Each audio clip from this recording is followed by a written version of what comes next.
Oi, gente, estamos de volta com mais uma edição do Geek Space e a gente vai falar sobre Sandman, né? Tá todo mundo falando sobre, tá todo mundo assistindo e a gente veio aqui falar a nossa opinião para bater esse papo. A gente tá aqui com o Roberto II, da Hora Suave, e com a Bruna Novaes, que também é fã de Sandman aqui. Bem-vindos. Obrigada. Bom, vamos começando já. Quero saber primeiro se vocês já eram fã das HQs e tal, dos livros, antes de assistir a série e tal, ou não, vocês entraram de cabeça só na hora da série e depois começaram a se interessar, como é que foi? Eu comecei lendo os quadrinhos lá atrás, não quando saiu aqui, né, que saiu quase junto com os Estados Unidos em 89, eu fui ler lá pro final dos anos 90, e é tomado por muitos como um dos grandes gibis já feitos, né? Eu tenho uma piada que o pessoal fica bravo comigo, que eu falo que Sandman é o quadrinho favorito de quem não lê quadrinho. Mas isso não é um xingamento, é porque ele conseguiu furar a bolha, né? Você conversa com uma pessoa que gosta de Sandman, nem sempre ela gosta de quadrinho de super-herói ou de qualquer coisa, mas ele furou essa bolha. Você pegou muito da época, do movimento gótico e tudo mais. E é um baita gibi, assim. Enfim, né? Anos e anos tentaram fazer filme, tentaram fazer série em outros canais, não deu certo, e agora a gente tem aí a Netflix finalmente entregando essa adaptação. Sim, né? Tem a fama de ser inadaptável e tal, que é a mesma coisa que o autor, por exemplo, de Watchmen falava, né? Que também não tinha adaptação, apesar que as pessoas gostam bastante do filme.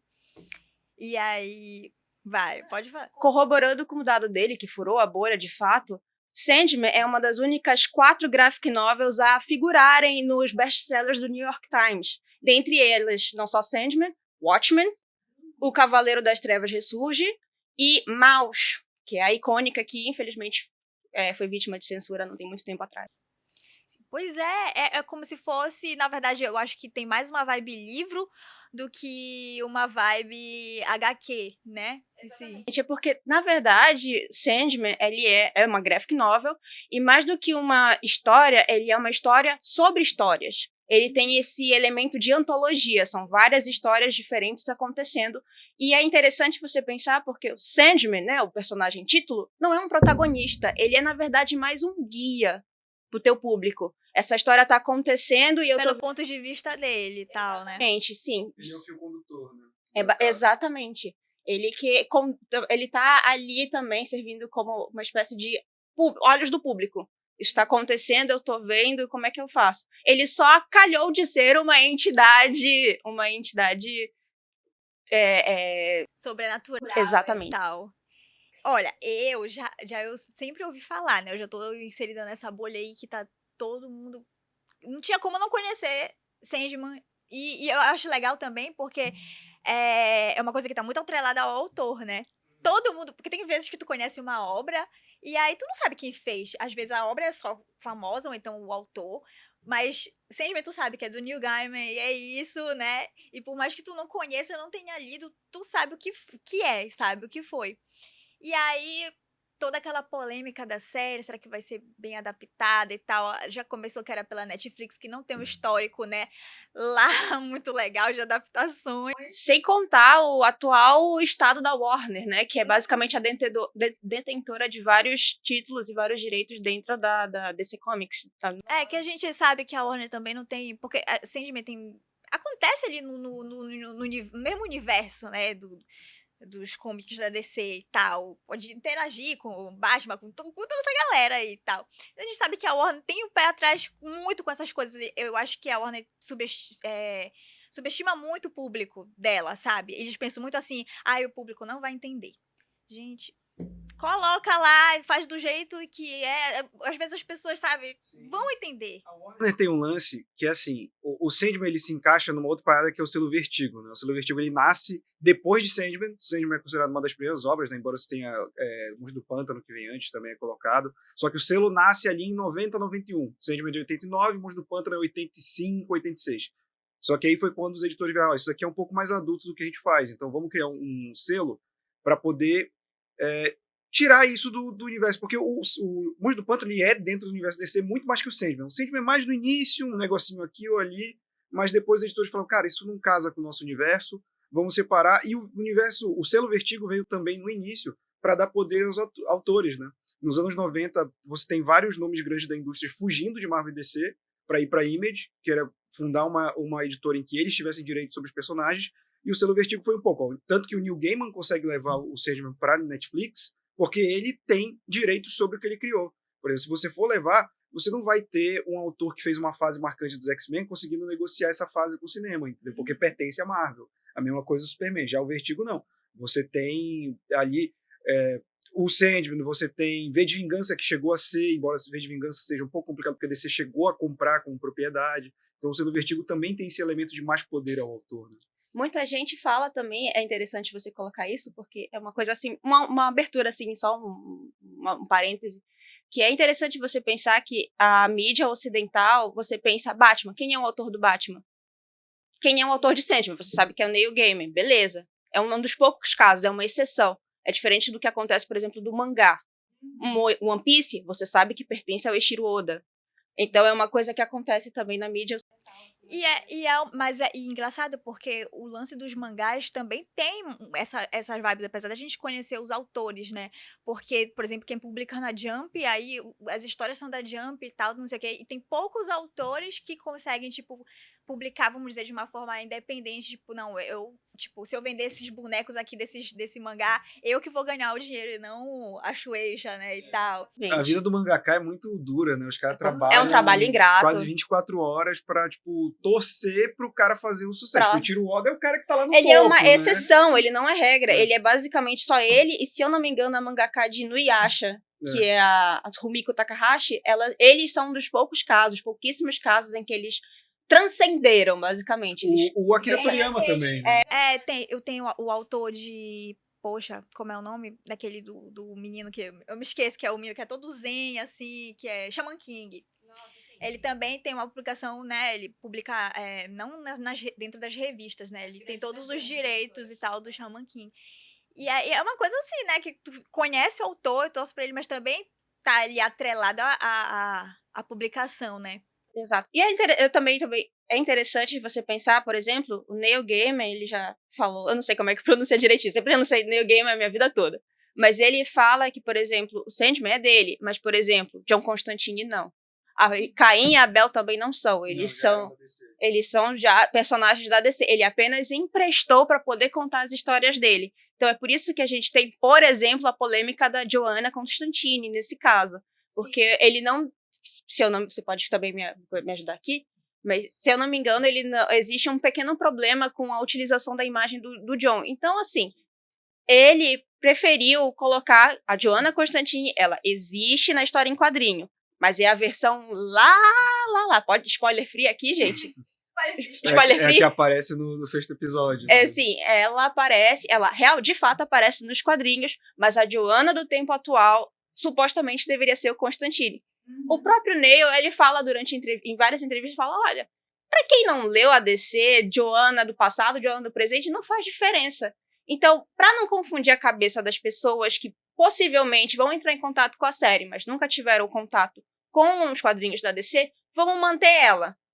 E agora ela fez tanto sucesso que corre o risco dela ter o próprio spin-off. Já entrando aqui no lance da adaptação, né, em si da Netflix, gente, eu amo essa atriz, porque eu sou fã de Doctor Who. Eu sabia! E a Clara Oswald, é uma das minhas companions preferidas de Doctor Who. E o Neil Gaiman, ele escreveu vários episódios de Doctor Who. Sim! E ele é inegavelmente britânico, é maravilhoso. O Doctor Who é como se a gente tivesse o Castelo Rá-Tim-Bum até hoje, cara. Todo brasileiro da nossa idade viu o Castelo Rá-Tim-Bum. Imagina se passasse até hoje. O Doctor Who é uma parada cultural britânica. Assim, sim, e é tipo, todo ator britânico que tu gosta, que tu quer conhecer, o autor... Passou por ali.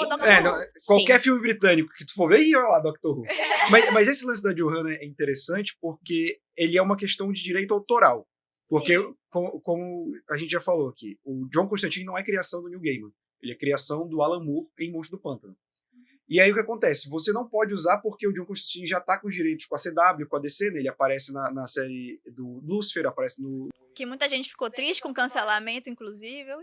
Então. E aí, eu acho que isso vai ter problema lá pra frente, mas isso a gente vai discutir, que é o que você usa em Sandman são personagens criados em Sandman ou personagens que a própria DC não tem interesse. Por exemplo, Caim e Abel. Caim e Abel são de gibis antigões que ninguém usa. O próprio John Dee, é um vilão do Batman, lá da década de Sim. 40, que ninguém usa mais, e que ele aparece nesse primeiro A arco. Lita também é um personagem que muita gente não sabe quem é.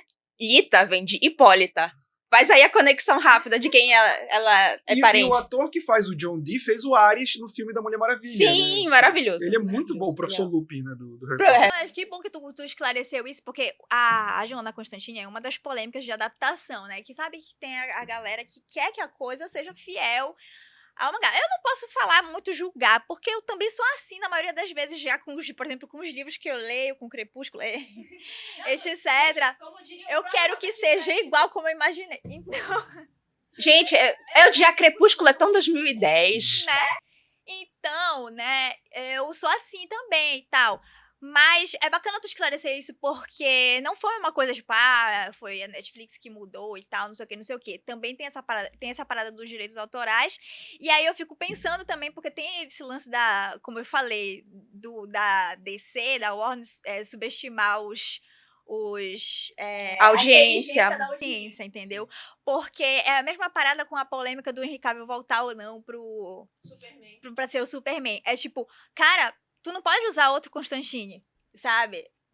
Tirando a parada dos direitos autorais. Mas é uma coisa que eles fariam, tipo, a gente já vai fazer uma série do Constantine, assim, assado, cozido, então a gente não pode usar Constantine aí, tem que ser outro personagem, porque senão vai confundir a cabeça da galera. Tipo, gente, olha, o Charlie Cox tá aí pra mostrar que ele vai fazer o Demolidor de novo. Outro ator e vai ser outro personagem, começar do zero, sabe? Tipo, as pessoas não ligam tanto pra isso. Se o Henry Cavill voltasse, é outro Superman, sabe? Todo mundo ia entender, gente, pelo amor de Deus, não é assim. É que quem toma a decisão, na Warner, no caso, essa divisão mais de super-herói, não entende de quadrinho. E não fala, tipo, precisa de, mas entender, por exemplo, na Marvel, você tem várias pessoas que estão ali pra filtrar, porque, por exemplo, eu sou um cara que eu prezo muito por adaptação, mas eu falo, uma boa adaptação não é uma adaptação fiel, por exemplo. Não, nem sempre, né? Uma adaptação. Porque, por exemplo, o que eu falo de Watchmen, de Sandman, me perguntaram uma vez, você achou que a série de Sandman fez jus ao quadrinho? Eu falei, não. Mas não porque a série seja ruim, é porque é muito difícil você atingir o patamar do quadrinho. Porque ele utiliza a linguagem do quadrinho quase que como um todo, como o Watchmen faz. Para você fazer isso, teria que ser uma série no nível de um Breaking Bad, que usa o jogo de câmera, que usa o diálogo, o esquema de cores. Isso é usar a mídia como maneira completa. E o quadrinho faz. A série ainda tá caminhando, ela ainda tem uns negocinhos, tipo, a gente vê, foi um orçamento grande, mas tem uns efeitos que ainda são meio ruins, tem uns negócios ali que eles usam, que você vê que também não tem como pedir pra Netflix, não, confia 100% aqui, investe tudo que você tem. Não. Primeira temporada provavelmente fez sucesso, eu tô vendo que é primeiro lugar no Brasil, Austrália, em vários países ao redor do mundo, então provavelmente vai ter uma segunda temporada. Não, provavelmente não, já tá escrita. Já tá escrita. Mas a Netflix ainda não confirmou, eles já falaram que vai ser a Estação das Brumas. Sim, só que a Netflix ainda não confirmou.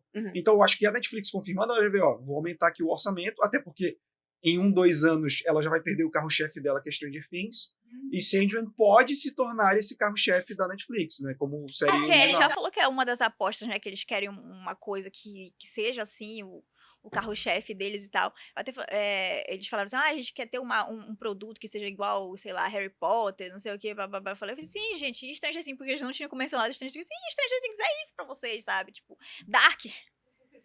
Eu amo Dark. Mas, enfim. É porque a gente lida no momento, infelizmente, enquanto fã, a gente lida com uma barreira chamada negócios. Pra eles, então, tem que saber o que é interessante investir e o que não é interessante investir. Com o aumento do coisa de streamings, a HBO Plus, tem o que vai, infelizmente, por causa das decisões da Warner, vai também ser extinta. Tem Netflix, tem Amazon Prime agora, tá todo mundo investindo em séries. Eles precisam de coisas exclusivas. Então, assim, você tem a exclusividade. Stranger Things, teoricamente, né, sem contar a pirataria, só existe na Netflix.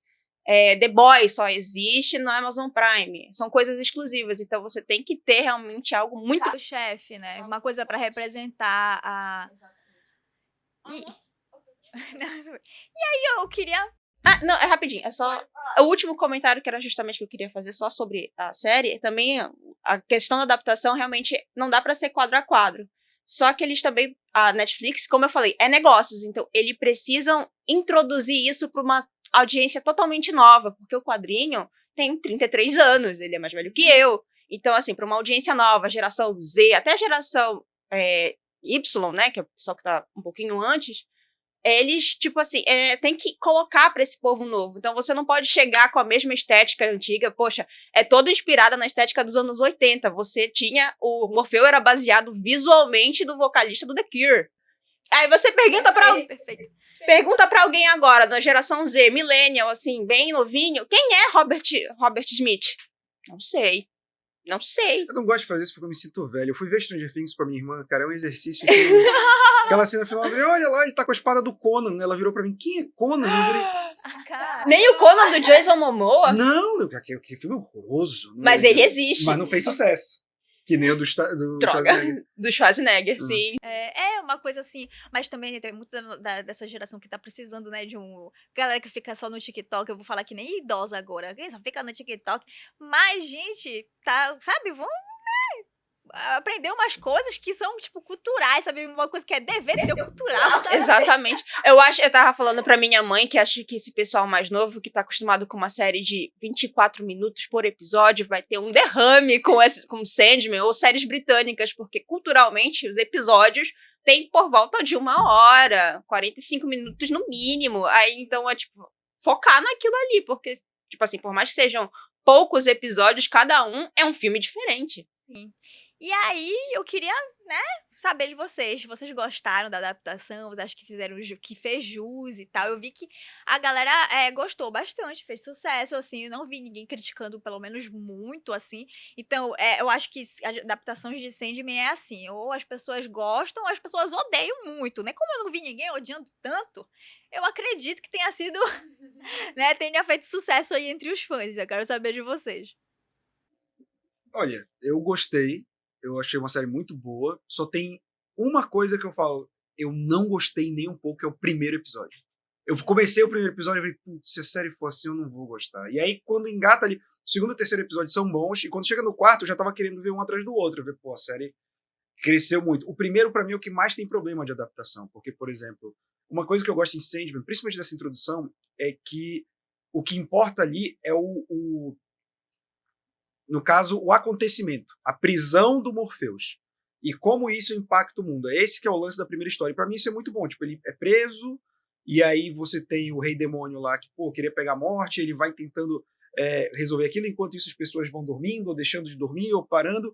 E o primeiro episódio ficou muito foco na família Burgess, e eu fiquei até o último episódio vendo, será que eles vão redimir isso? Tipo, será que isso vai ter uma relevância no final da série? E não teve. Não tem, depois eles morreram, pô, acabou. Aquele negócio dele querer o filho de volta que não faz sentido. O Corinthians, tipo, eu gosto do Corinthians, o ator tá muito bem, maravilhoso. Mas o Corinthians tá lá desde o início, ele tá, influenciar o Rei Demônio. Ele tem uma importância que ele não tem nos quadrinhos, né? Porque não é ele que influenciou ele, não é ele que faz o plano e tal. Tá caçando ele, por isso que ele foi capturado. Eu brinco muito quando eu gravo com o pessoal do Mansão Wayne, que eu gosto de uma coisa do quadrinho, que é nada é predeterminado. Por exemplo, os Kent acharam o Superman por acaso.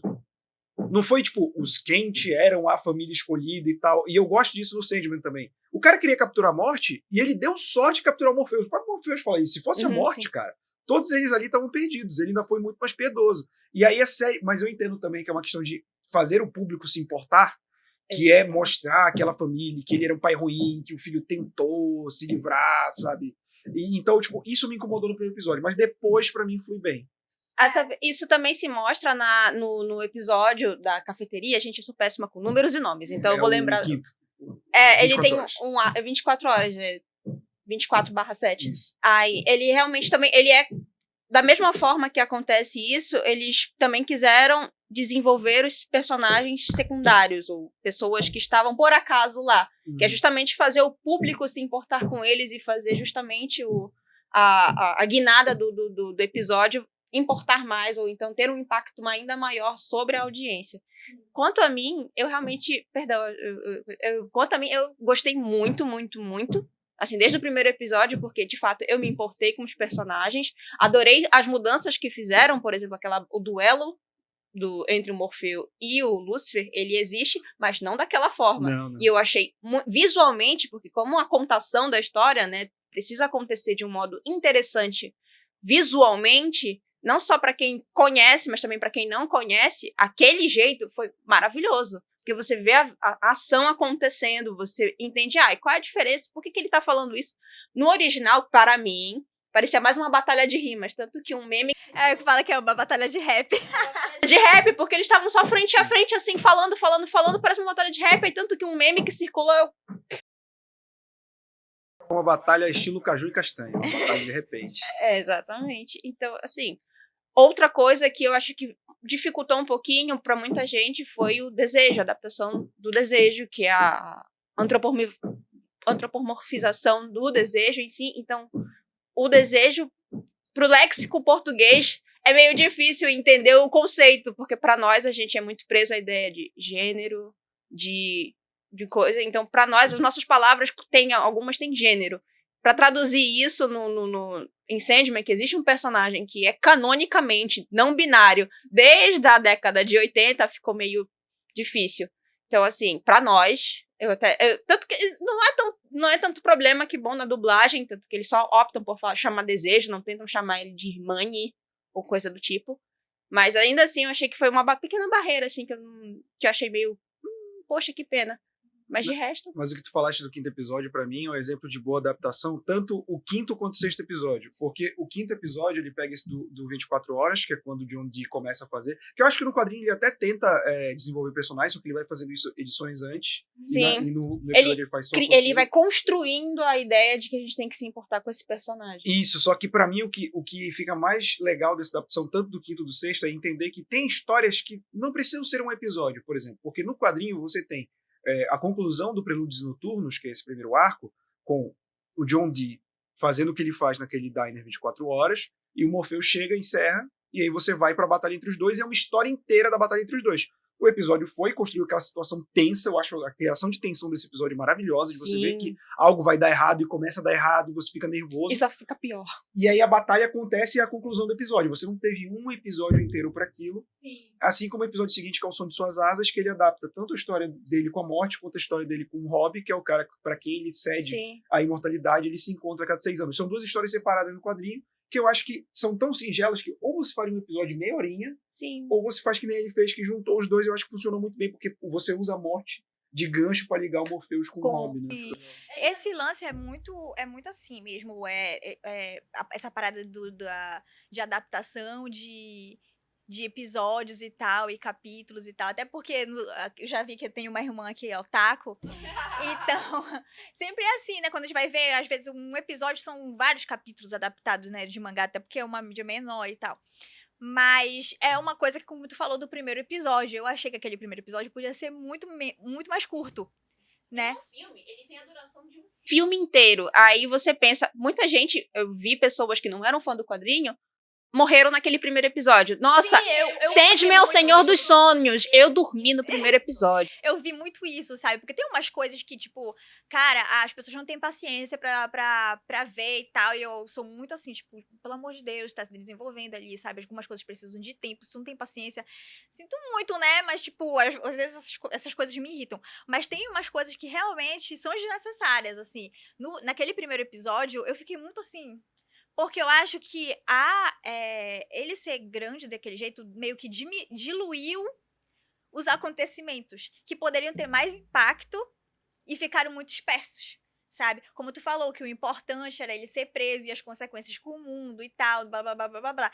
E aí focaram muito ali, como tu falou, na família e tal, não sei o que a gente não consegue tanto se importar, até porque eu fico pensando naquele cara, o filho no primeiro episódio, sabe? Tipo, ele tem uma construção toda dizendo que, ele se importa e tal, não sei o quê, mas ele passou o tempo todo e não fez nada mesmo. Depois que o pai dele morreu, ele também não fez nada. Não faz sentido ele guardar o sonho tanto tempo, porque ele tá a cada 5 minutos falando, sonho, você quer que eu te liberte? Não, tu quer que eu te liberte? Vai.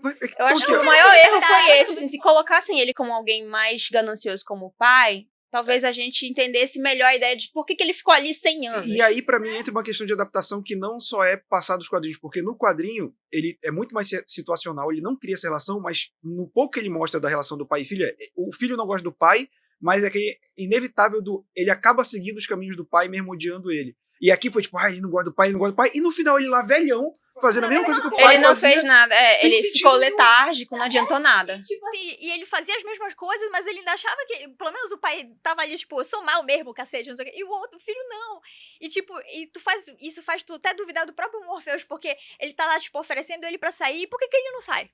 Né? Tipo, por que que ele não fala assim, não, selado, cara, pode abrir aí que eu saio sim, eu não vou acontecer nada contigo, depois mata ele, sabe? É porque também eu acredito que o Neil Gaiman tentou colocar é que Morfeu antes ele se via muito distanciado da humanidade. Então, esse tempo que ele passou com um pequeno coisa com a humanidade em pessoa, assim, acho que mudou ele.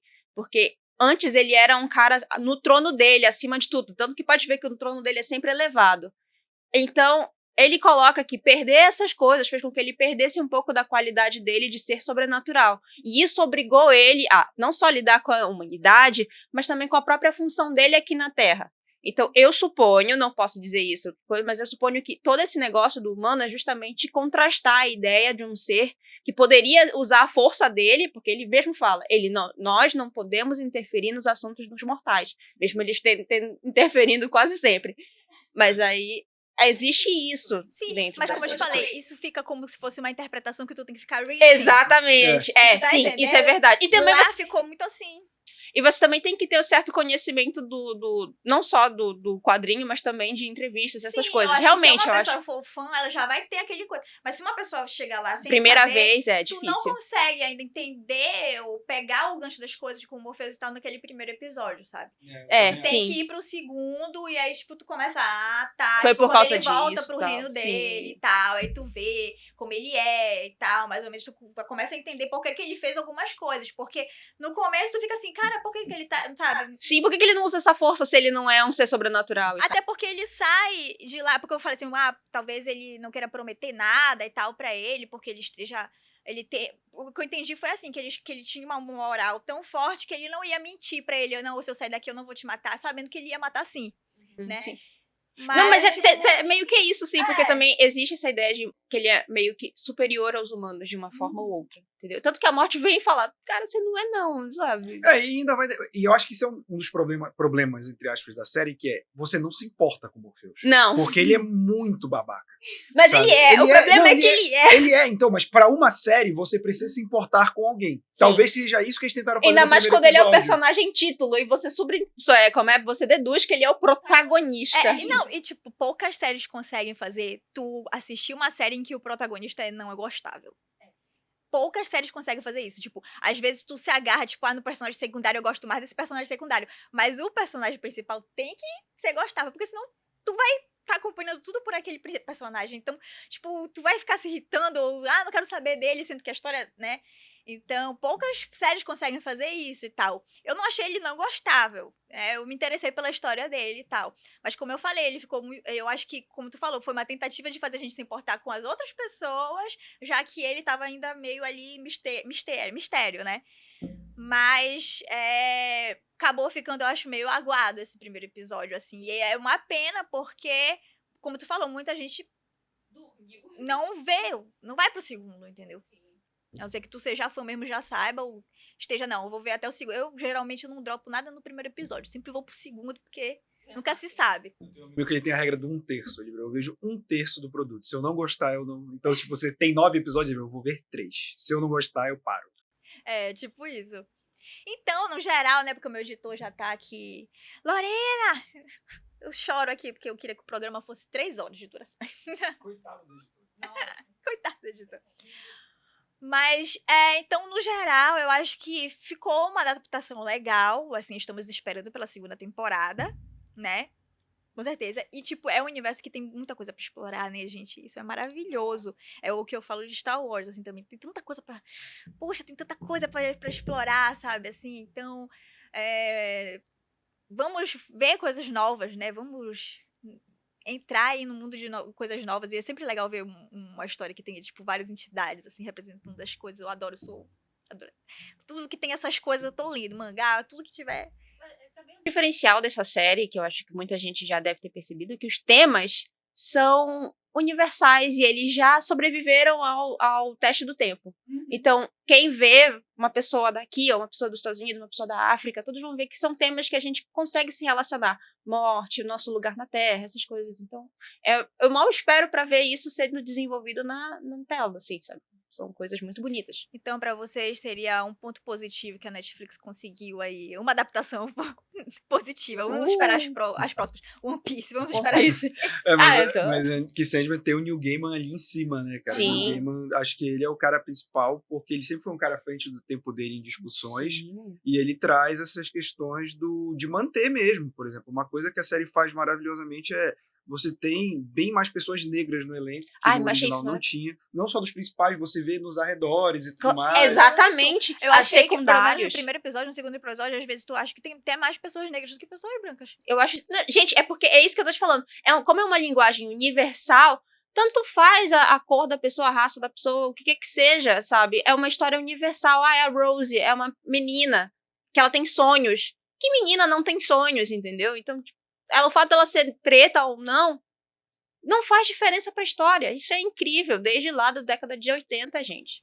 Sim, que vai até o lance da própria morte, né? Que é o mais polêmica aí. Que todo mundo queria a sua girl gótica lá.